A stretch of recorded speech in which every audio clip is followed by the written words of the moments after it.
There are days that do not announce themselves with fanfare or ceremony. They arrive quietly, humbly, through an ordinary door on an ordinary afternoon, and yet they carry within them something so rare, so luminous, that decades later you will still be able to close your eyes and feel the warmth of that particular sun on your face. Pay attention to those days. They are the ones that matter most. He came home early that afternoon. No grand reason, no special occasion. Just a father who looked at the clock, looked at the sky, and chose his child. That choice, that simple, unhurried, deliberate choice to be present, is one of the most powerful things a human being can do. We underestimate it constantly. We tell ourselves there will be more time, more afternoons, more golden hours to spend. But the truth is that presence is always a choice, and the people we love remember every single time we make it. He carried both kites under his arm as if they weighed nothing.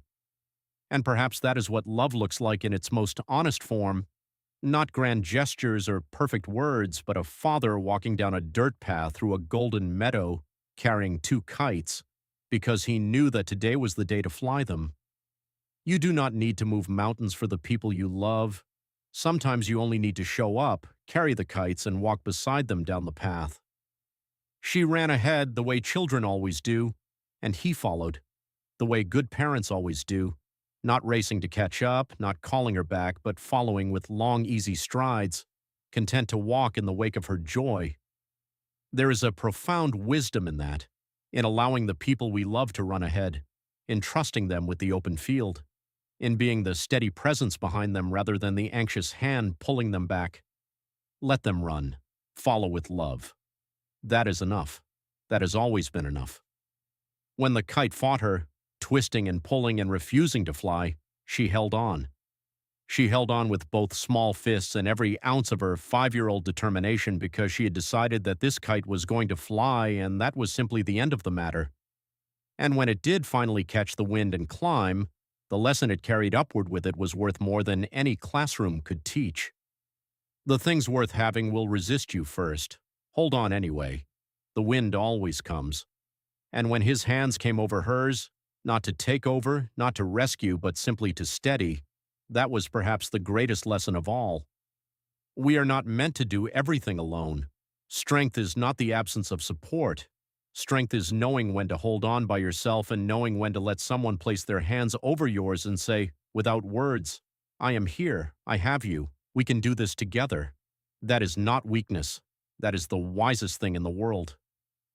When both kites finally flew, his deep cobalt blue and her blazing sunflower yellow, side by side in the same enormous sky, something shifted. Two separate people, two separate journeys, rising together in the same wind. That is what the best relationships do. They do not clip your wings or pull your string back toward the ground. They fly beside you, they rise with you, and the sky is always wider, always more beautiful when you are not flying through it alone. She spun in the meadow that afternoon because she was 5 years old and the joy was simply too large to hold still. And there is something we lose as we grow older, that instinct to let joy move through our bodies completely, without embarrassment, without apology. Do not lose that. When something is beautiful, let it move you. When something is joyful, let it show. Life is too short and too precious to feel wonderful on the inside and look indifferent on the outside.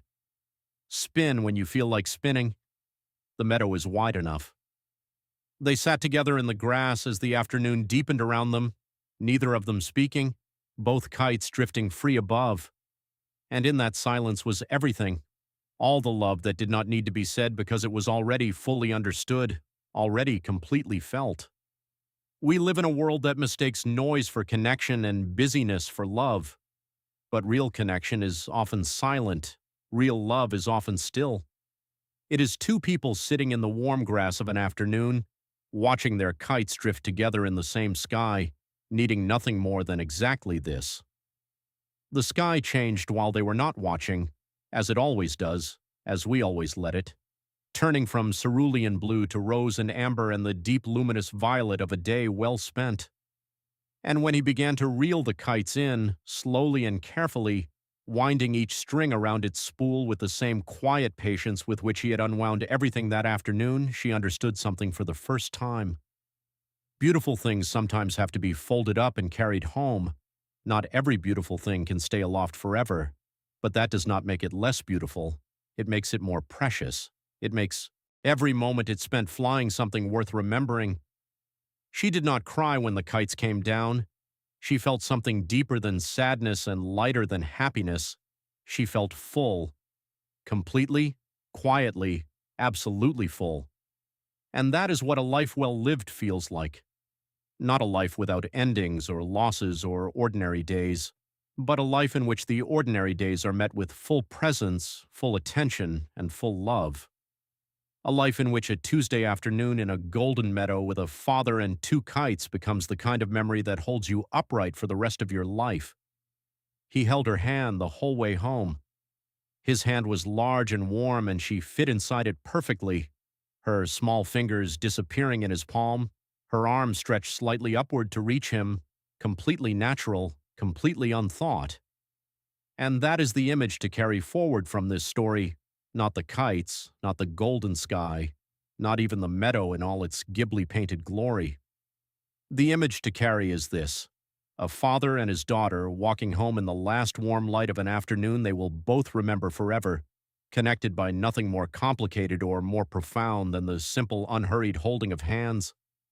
Because at the end of every beautiful day, every golden afternoon, every life fully and bravely lived, that is what we come back to.